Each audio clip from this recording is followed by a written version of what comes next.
पेड़ों को नहीं काटना, गौ माता को नहीं मारना, गौ माता को रोटी देना, सांप को नहीं मारना, तुलसी माता को सम्मान देना, जैन मुनियों के द्वारा मुख पे पट्टी बांधना, नजर झुकाकर नीचे चलना ताकि कोई चींटी भी न मर जाए, सूर्यास्त के बाद भोजन नहीं करना ताकि कोई कीड़ा मकोड़ा न चला आए और मर न जाए, गांधी जी का गर्म पानी ढक के रखना, ये सब डर ही तो है। अब ये डर अच्छा है या बुरा है? अरे इसी डर के कारण से हिंदू ज्यादा मानव है। अगर मानवता इस धरती पर अगर कहीं है तो सबसे ज्यादा हिंदुओं में है, सनातनियों में है। आपके विचार को कोई नहीं मान रहा है, क्या आप उसकी गर्दन काट दोगे? काट पाओगे? नहीं, आपको उसमें भी भगवान दिखाई देगा। ये डर खत्म जिस दिन हो जाएगा ना, उस दिन इंसान इंसान नहीं रहेगा, मनुष्य मानव नहीं रहेगा, मानवता खत्म हो जाएगी, फिर हैवानियत शुरू हो जाएगी, और ये हैवानियत पहले दूसरे को मारेगी, बाद में खुद को मार डालेगी। तो कुछ पढ़े लिखे लोग आजकल कहने लगे हैं धर्म तो डर से चलता है, डर से। धर्म के नाम पे लोगों को डराया जाता है। स्वर्ग, नरक, पाप, पुण्य सुना सुना के लोगों को डराया जाता है।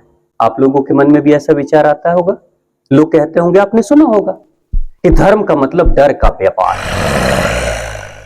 क्या सच में धर्म में सिर्फ डराया जाता है और डर बुरा है? क्या सच में डर बुरा है?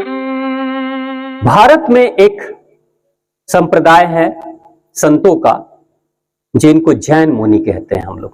जैन मुनि का नाम सुना है बाबूजी आप लोगों ने? जैन मुनि अपने मुख पे, अपनी नाक के ऊपर कपड़ा बांध लेते हैं, देखा होगा आपने, कपड़ा पट्टा लगा लेते हैं। वो सूर्यास्त के बाद, सूरज के डूबने के बाद भोजन नहीं करते जैन मुनि। जब सड़क पे चलते हैं तो नजर उनकी नीचे रहती है जमीन पे। सड़क पे चलते हैं तो जमीन पे नजर रहती है। क्यों? वो मुंह पे पट्टा बांधते हैं, कपड़ा लगा के रखते हैं। जैसा आपने कोरोना के समय मास्क देखा, तो मास्क तो अलग है, लेकिन जैन मुनियों को आपने देखा होगा, जो गुजरात वगैरह में, राजस्थान में बहुत जैन मुनि मिलते हैं, सफेद कपड़ा बांधते हैं। कपड़ा क्यों बांधते हैं? कि मैं सांस जब ले रहा हूं तो गलती से सांस के माध्यम से कोई कीटाणु, कोई विषाणु, कोई मच्छर, कोई मक्खी अंदर न चली जाए और मर न जाए। कई बार होता है ना, मुंह के अंदर कोई मच्छर चला गया, मर गया, मक्खी चली गई, मर गई। तो वो मक्खी और मच्छर भी मर न जाए मेरे कारण से, इसलिए मैंने अपने मुख पे पट्टा बांध दिया, कपड़ा बांध दिया। अब नजर मेरी हमेशा जमीन पे रहेगी जब मैं सड़क पे चलूंगा, कि गलती से कोई चींटी भी ना दब जाए पैरों के नीचे। यानी कि चींटियों पे भी ध्यान, कि कोई चींटी ना दब जाए, मर ना जाए। जैन मुनि भी डर रहा है ना, मुख पे पट्टा बांधा है तो डर रहा है ना। शाम को सूर्यास्त के बाद अंधेरा हो जाता था। जब जैन संप्रदाय की शुरुआत हुई तो अंधेरा हो जाता था, बिजली रोशनी नहीं थी, दीपक के रोशनी में लोग काम करते थे, और दीपक जहां जलता था वहां छोटे छोटे फतिंगे, कीड़े मंडराने लगते थे। अब दीपक की रोशनी में बैठकर खाना खाएंगे, कोई कीड़ा गिर जाएगा खाने में, मर जाएगा बेचारा, खाना गर्म होगा, मर जाएगा। आप खाओगे लेकिन किसी की जान चली जाएगी। इसलिए उन्होंने कहा कि सूर्यास्त के बाद हम खाना ही नहीं खाएंगे, क्योंकि मेरे खाने के कारण से बेचारे मरे क्यों। महात्मा गांधी के बारे में कहते हैं कि महात्मा गांधी जब जेल में थे तो महात्मा गांधी को गर्म पानी पीने की आदत थी। तो एक बार की बात है, सरदार पटेल भी उनके साथ जेल में थे। सरदार पटेल, तो सरदार पटेल गर्म पानी सामने रख दिए थे और बात कर रहे थे महात्मा गांधी से। महात्मा गांधी ने कहा, सरदार जी इस पानी को ढक दीजिए, इसको ढक दीजिए। तो उन्होंने क्या कहा, क्या फर्क पड़ता, अभी थोड़ी देर में पीना है। तो महात्मा गांधी ने कहा, फर्क पड़ता है, कहीं से उस गर्म पानी में कोई छोटा कीड़ा गिर जाएगा, बेचारा मर जाएगा, इसलिए ढक दीजिए। कोई गिर ना जाए, मर ना जाए, इसलिए ढकिए। तब सरदार पटेल अपनी किताब में लिखते हैं कि गांधी कैसे व्यक्ति थे कि अपनी सिर्फ परवाह नहीं, मेरे पानी के कारण से, गर्म पानी के कारण से कोई कीड़ा न मर जाए, इसलिए कीड़े की जान बचाने के लिए पानी को ढक के रखो। पानी का इस्तेमाल करो लेकिन ढक के रखो। आपके घर के बाहर सुबह सुबह कोई गौ माता चली आती है तो आपके घर में बिना परवाह किए हुए कि रोटी कितनी बनी है, चावल कितना बना है, सबके लिए है या नहीं है, आप हैं, आपके घर की माता जी हैं, घर के बेटे बेटी हैं, कोई उठा के जाके रोटी निकाल लाएगा तो कोई चावल निकाल लाएगा, गौ माता को दे देगा। देते हैं, जबकि वो लोग पूछते नहीं कि कहीं रोटी घट तो नहीं जाएगी दूसरों के लिए, घर वालों के लिए, नहीं पूछता कोई। और अगर बच्चा लेकर आता है, कोई बड़ा लेकर आता है, रोटी देता है तो कोई घर वाला मना भी नहीं करता है। ये कोई मां नहीं कहती है कि नहीं रोटी ज्यादा नहीं है मत दो, नहीं। कुत्ता भी चला जाए दरवाजे के ऊपर तो बच्चे खाना दे देते हैं, बड़े लोग खाना दे देते हैं, कहीं कुत्ता भूखे ना चला जाए। कोई साधु चला आए आपके दरवाजे पे, आपके गांव में, गरीब से गरीब इंसान भी होगा, उसको कुछ दान दे देगा, कोई पैसा दे देगा, कोई अनाज दे देगा, कोई खाना खिला देगा। कुछ नहीं दे पाया तो सम्मान करेगा, उसको प्रणाम करेगा। लेकिन कोई भी व्यक्ति गांव का किसी साधु को बेइज्जत नहीं करेगा, सम्मान करेगा। क्यों? क्योंकि पूर्वजों ने कहा है, घर के बाबूजी ने कहा है, माताजी ने कहा है, साधुओं को सम्मान करना चाहिए। अगर आप साधु का अपमान करेंगे तो हो सकता है आपको नरक मिल सकता है, भगवान नाराज हो जाएंगे, और भगवान नाराज हो जाएंगे तो आपको उसकी सजा मिल सकती है। इसलिए जल्दी कोई साधु का अपमान नहीं करता। आप जानवर को मारेंगे तो आपको नरक मिल सकता है, आपको सजा मिल सकती है, आपको बीमार लगेगी, इसलिए जानवर को कोई नहीं मारता। आप वृक्षों को काटेंगे तो आपके ऊपर भगवान नाराज हो जाएंगे, इसलिए पीपल का वृक्ष कोई काटता नहीं। आप काट सकते हैं। आप में से कोई आपने काटा है पीपल के वृक्ष को? काट देंगे माता जी? काहे? वंश है, पीपल का वृक्ष वंश है, यानी हमारा वंश है। कौन बताया? दादा दादी, पूर्वज, गुरुजन यही बोले होंगे, बाबूजी बोले होंगे। कोई नहीं काटता है, माता जी कह रही कोई नहीं काटता है, केहू काटे लाना। लगाएंगे। एक बाबूजी को कोई वंश नहीं हो रही थी, यानी कि संतान नहीं, लड़के नहीं हो रहे थे, खाली लड़कियां हो रही थी। एक गुरु जी के पास गए, बोले कोई वंश नहीं है। उन्होंने कहा कि तुम 10 वृक्ष लगाओ, पीपल का वृक्ष लगाओ। यही आपके क्षेत्र के लगभग 20 किलोमीटर दूर की बात मैं बता रहा हूं। मैं उस परिवार में गया था, तो उन्होंने सोचा कि ठीक है मैं लगाऊंगा, प्रण ले लिया, 10 लगाऊंगा। अब समस्या सबसे बड़ी बात है कि पीपल का वृक्ष लगेगा तो लगेगा कहां? कहीं पे तो जमीन में नहीं लगा सकते, क्योंकि बहुत विशाल होता है। जहां पे पीपल का वृक्ष होगा वहां खेती नहीं हो पाएगी। वो जाते थे, गांव के लोगों से बोलते थे मुझे पीपल का वृक्ष लगाना है। वो कहते थे अच्छी बात है लगाओ, लेकिन मेरी जमीन में मत लगाना, क्योंकि वहां की जमीन पे फिर हम कोई काम नहीं कर पाएंगे, कोई खेती नहीं हो पाएगी। तो बाबूजी शुरू में तो बड़े जोश में थे, उत्साह में थे कि 10 वृक्ष तुरंत लगा दूंगा। जमीन ही नहीं मिल रही थी, कहां लगाएं? तो बाद में अपने ही जमीन में लगाने लगे। बोले कि नहीं ये तो गड़बड़ है, हमने गुरु जी को वादा कर दिया है कि 10 वृक्ष लगाऊंगा, अब कैसे भी लगाऊंगा। अपने ही जमीन में लगाने लगे। अब घर के लोग नाराज हो गए। घर के लोग बोले कि सारा जमीन तुम बर्बाद कर दोगे पीपल का वृक्ष लगा के। 1-2 कट्ठे के जमीन में अगर पीपल का वृक्ष लग जाए तो वहां पे कोई खेती हो पाएगी? इतना विशाल होगा, खेती नहीं हो सकती। अब बाबूजी परेशान हो गए। अब देखिए भगवान की कैसी महिमा, कैसी लीला कि बाबूजी बोले कोई बात नहीं, मैंने वादा कर दिया है गुरु जी से तो लगाऊंगा। लगाते लगाते कम से कम 5 साल गुजर गए। कभी 1 साल लगाया, उसके बाद जगह नहीं मिली, फिर दूसरा लगाया, और गुरु जी ने कहा तो बचा के रखना है। ऐसा नहीं सिर्फ लगा देना और छोड़ देना और वो सूख जाए, ऐसा नहीं, रक्षा भी करनी है, पानी भी डालना है, जानवरों से भी बचाना है। जब तक वो बड़ा ना हो जाए तब तक उसको सुरक्षित भी रखना है। बाबूजी लगाते लगाते अभी 5 ही वृक्ष लगाए थे, तब तक घर में संतान उत्पन्न हो, बेटा हो गया। 5 वृक्ष में, 5 वृक्ष आज भी खड़े हैं। उसके बाद घर के लोग लगे बोलने अरे बंद करो अब। 5 में तो 5 साल गुजर गए। जो चाहिए था बेटा वो तो मिल ही गया, अब छोड़ो। तो उसके बाद तब तक बाबूजी बहुत बुजुर्ग हो गए, नहीं लगा पाए, मतलब 10 पूरा नहीं कर पाए, मगर संतान हो गई। माता जी यही कह रही, वंश है, पीपल का वृक्ष नहीं काटेगा कोई, नीम का पेड़ काटेगा, नीम का पेड़ कोई नहीं काटेगा, लगाएंगे काटेंगे नहीं। तुलसी के पत्ते को जल देंगे, प्रणाम करेंगे, तुलसी माता कहेंगे, वो माँ है, वो देवी, तो उसके सामने दीपक जलाएंगे। गंगा जी में जब जाते हैं स्नान करने, तो क्या सीधा स्नान करने चले जाते हैं गंगा जी में? पहले प्रणाम करते हैं, पहले प्रणाम करते हैं, सीधा चरण नहीं रखते, अपमान हो जाएगा गंगा माता का। पहले हाथ से छूते हैं जल को, प्रणाम करते हैं, आचमन करते हैं, और तब माता से अनुमति लेके गंगा जी में प्रवेश करते हैं, डुबकी लगाते हैं, और उनके जल को, पवित्र जल को लाकर घर में रखते हैं। वो जल नहीं है, वो पानी नहीं है, वो गंगा जल है, पानी नहीं है। उसको हम कहीं भी नहीं रख सकते, पूजा के स्थान पर रखेंगे। गौ माता को काटेंगे, मारेंगे तो क्या मिलेगा? पाप होगा ना, नरक मिलेगा ना। यानी गौ को जो कष्ट देगा उसको नरक होगा, पाप होगा।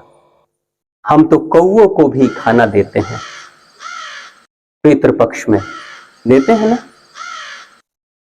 गौरैया घर में घोंसला बना ले, गौरैया चिड़िया घर में घोंसला बना ले, उसके घोंसले से रोज तिनका गिर रहा है, घर गंदा हो रहा है, क्या मार के भगा देंगे आप? भगा पाएंगे? नहीं भगा पाएंगे। क्यों? वो भी परिवार का हिस्सा है। आपके घर में सांप भी चला है सावन में, मार पाएंगे? क्या आप सांप से डरते हैं? आप सांप से डरते हैं इसलिए नहीं मारते? नहीं, सांप को भी नहीं मारना है सावन में, क्योंकि शिव शंभू के गले में रहता है।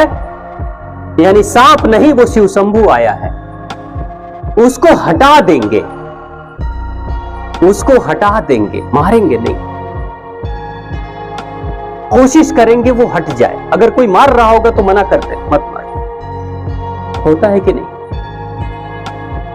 हम तो सूरज को भी जल देते हैं, प्रणाम करते हैं, हम चंद्रमा की भी पूजा करते हैं। करवा चौथ में तो चंद्रमा की पूजा करते हैं ना। जब तक चांद मामा दिखाई नहीं देंगे तब तक घर की देवी को जल नहीं मिलने वाला। हम तो समुद्र की भी पूजा करते हैं। भगवान श्री राम समुद्र की पूजा 3 दिन तक कर रहे हैं, मुझे रास्ता दो, मुझे रास्ता दो, 3 दिवस तक। हनुमान जी महाराज जब समुद्र को लांघ रहे हैं, बीच में मैनाक पर्वत आ गया, और मैनाक पर्वत कहता है कि आओ हे हनुमान, मुझ पे थोड़ा विश्राम कर लो। हनुमान जी कहते हैं नहीं, श्री राम के काज को पूरा किए बगैर मैं विश्राम नहीं कर सकता। लेकिन जब मैनाक के ऊपर से जा रहे हैं उड़ते हुए, तो उसको स्पर्श करके प्रणाम कर लेते हैं। मैनाक पर्वत को स्पर्श करके, छू कर प्रणाम कर लेते हैं। वो इतने पूजनीय हैं। भगवान श्री राम, बुरा है रावण तो उसको मार रहे हैं, लेकिन उसी राक्षस कुल का विभीषण अच्छा है तो गले से लगा रहे हैं, कर्म अच्छा है तो गले से लगा रहे हैं। अब मैं आपसे एक प्रश्न करता हूं कि ये जितनी बातें मैंने की, पेड़ों को नहीं काटना, गौ माता को नहीं मारना, गौ माता को रोटी देना, सांप को नहीं मारना, तुलसी माता को सम्मान देना, जैन मुनियों के द्वारा मुख पे पट्टी बांधना, नजर झुकाकर नीचे चलना ताकि कोई चींटी भी न मर जाए, सूर्यास्त के बाद भोजन नहीं करना ताकि कोई कीड़ा मकोड़ा न चला आए और मर न जाए, गांधी जी का गर्म पानी ढक के रखना, ये सब डर ही तो है। अब ये डर अच्छा है या बुरा है? ये डर अच्छा है या बुरा है? अच्छा है बाबूजी। क्या आप चाहेंगे ये डर खत्म हो जाए इस समाज से? अगर ये डर खत्म हो जाएगा तो फिर क्या होगा? कोई भी पीपल का वृक्ष काटेगा, और पीपल का वृक्ष काटेगा तो जिस क्षेत्र में पीपल के वृक्ष नहीं होंगे वहां ऑक्सीजन की कमी हो जाएगी। ऑक्सीजन का मतलब प्राणवायु। नीम का पेड़ जहां पे होता है गांव में, अगर एक जगह नीम का पेड़ लग जाए तो पूरे गांव में कहीं पे भी बैक्टीरिया या वायरस नहीं पनप सकते, उसका ऐसा गुण होता है। तुलसी माता जिस आंगन में पूजनीय होती है, वहां पे जब जल आप चढ़ाते हैं तो ऑक्सीजन की मात्रा ज्यादा बढ़ती है। आप रोज तुलसी माता के 3 पत्ते नहाने के बाद 3 पत्ते साफ करके धो के उसको निगल लें, चबाएं नहीं, निगल लें और पानी पी लें। वो पेट में 3 पत्ते जाएंगे ना, जिंदगी में कभी कैंसर नहीं होगा, क्योंकि इतनी ऑक्सीजन देती है वो तुलसी माता। चबा लेंगे तो वो तुरंत पच जाएगी, लेकिन नहीं चबाएंगे, खड़े निगल जाएंगे तो पेट में रहेगी और जब तक रहेगी ज्यादा देर तक ऑक्सीजन देगी, और जितना ही ऑक्सीजन देगी उतना ही कैंसर के बनने के चांस कम हो जाएंगे। ये सनातन धर्म हम सबको सदियों से हमारे बाप दादा, दादा परदादा, गुरुजन सदियों से यही सिखाते आ रहे हैं और सदियों से हम इसका पालन कर रहे हैं। अगर ये डर नहीं होता, अगर स्वर्ग नरक का डर नहीं होता तो इंसान इंसान नहीं होता, हैवान बन जाता। हर इंसान किसी को भी मार देता, कुछ भी कर देता। आज जो लोग नास्तिक अपने आप को कहते हैं और कहते हैं कि हम किसी से नहीं डरते, हम ये नियम कानून नहीं मानते, हम कहते हैं कोई स्वर्ग नहीं, कोई नरक नहीं, जैसे जीवन जीना है जियो, वो तो अपने बाप और मां को भी नहीं मानते। अपने बाप को भी ले जाकर वृद्धाश्रम में डाल रहे हैं ऐसे लोग। अपनी मां को, बूढ़ी मां जो जिंदगी भर पालती है, उस बूढ़ी मां को जाकर किसी वृद्धाश्रम में डाल देते हैं। मां मर गई वृद्धाश्रम में, वृद्धाश्रम वालों ने फोन किया कि आपकी मां मर चुकी है, अंतिम क्रिया में आ जाओ। वो कहते हैं पैसा कितना लगेगा बताओ, पैसा अकाउंट पे भेज देते हैं, दाह संस्कार कर दो, फुर्सत नहीं है। यही सनातन धर्म समझाता है। वो जो बाप है ना, वही इस दुनिया का वीजा पासपोर्ट है जिसने तुम्हें इस धरती पे बुलाया है। उसी के कारण से तुम धरती पे हो। अगर इस धरती पे तुम स्वर्ग भोग रहे हो, पैसे कमा रहे हो, या तुम्हारे को सुंदर शरीर मिला है, प्रेम मिला है, सम्मान मिल रहा है, तो उस बाप उस मां के कारण से। इसलिए उसको सबसे पहले भगवान समझना, ये सनातन धर्म समझाता है। अगर अपने बाप को और मां को दुख दोगे तो नरक मिलेगा। ये डर मन में बैठा दिया, जिसके कारण से हर एक बच्चा, हर एक बेटा, हर एक बेटी अपने माँ बाप को सम्मान देता है। ये डर अच्छा है या बुरा है? लोग कहते हैं कि नहीं, सनातन धर्म में तो लोगों को डराया जाता है धर्म और अधर्म के नाम पे, स्वर्ग और नरक के नाम पे। अरे इसी डर के कारण से हिंदू ज्यादा मानव है। अगर मानवता इस धरती पर अगर कहीं है तो सबसे ज्यादा हिंदुओं में है, सनातनियों में है। आपके विचार को कोई नहीं मान रहा है, क्या आप उसकी गर्दन काट दोगे? काट पाओगे? नहीं, आपको उसमें भी भगवान दिखाई देगा। अरे हम तो जानवरों को नहीं मार पाते, हाथ कांप जाते हैं, इंसानों पे कैसे हमला कर देंगे? आज दुनिया में जितना भी आतंकवादी गतिविधियां बढ़ रही हैं, उसके पीछे कारण एक ही है, सिखा दिया कोई अपना नहीं है, सबको काट सकते हो, सबको मार सकते हो। काटे जा रहे हैं, मारे जा रहे हैं, बम से उड़ाए चले जा रहे हैं।